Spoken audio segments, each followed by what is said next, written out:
watch what's approaching. The supreme moment, reality striking closer than it seems, don't it? Go ahead, it's for the taking if you want it. If not, the dream dies and you'll be forever haunted. Then confront it. Good morning. I didn't cover this on the previous video because all the information was based on what was posted on Twitter. However, there were some announcements made in-game as well that do have some changes coming up, so I did want to cover that, make sure nobody missed any important information that's been released, so we'll spend some time covering that. But the first one is your typical notification of the newest Dokkan Event coming up, which honestly is just a reminder that the new banner is coming up. Honestly, that's really what it's meant for, because outside of just, you know, the event notification where it's going into maintenance briefly, I mean, that's pretty much all that is. So it's obviously going to have some sort of, you know, preparatory period. It says October 30th at midnight. That's JP time, and then it doesn't suggest an end time, but typically it doesn't take too long. From what I heard, it will be available on Halloween for the US, you know, time zones and whatever. So that's pretty much all there is to know about that. However, this is an important piece right here. This is regarding the revamp or renewal of the story event, which is, you know, the cooler story event that you got a couple of units that are free to play units, but they did update this to where there is going to be a brand new one. So if you look right here, this is a new SSR. This is the TEQ Cooler unit. So it'll be great because you can actually use this unit to level up the SA for the transforming cooler unit.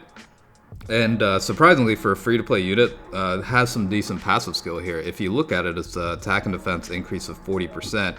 And again, it's a new category. It's called the Conquest of Terror category.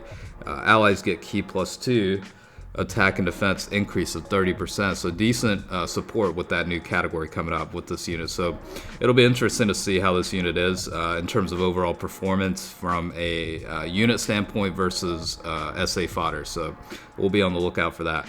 Now, the important piece, the reason why I wanted to cover this is because of the renewal taking place, these units that drop currently aren't going to be available anymore. So if you're looking to add this to the collection, you know, make sure you at least get one copy of that because it looks like these guys aren't going to be available again.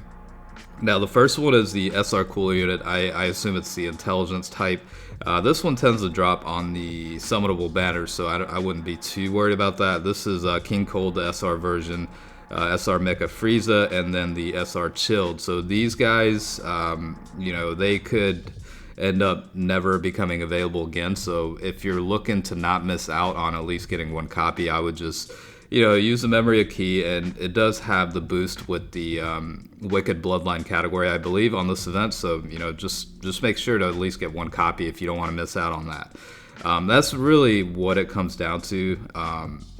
The preparatory event period looks like it's a little bit different from the Dokkan Event, you know, particularly, but this is going to take place October 31st at midnight, so it's kind of like a 24-hour delay period. I guess it's going to take less time, maybe, I don't know, but we'll see what the deal is that. And I mean, outside of that, this stuff is really just like, you know, basically because of the renewal, it's going to reset, so you'll be able to get, like, you know, the first time clear rewards and stuff like that.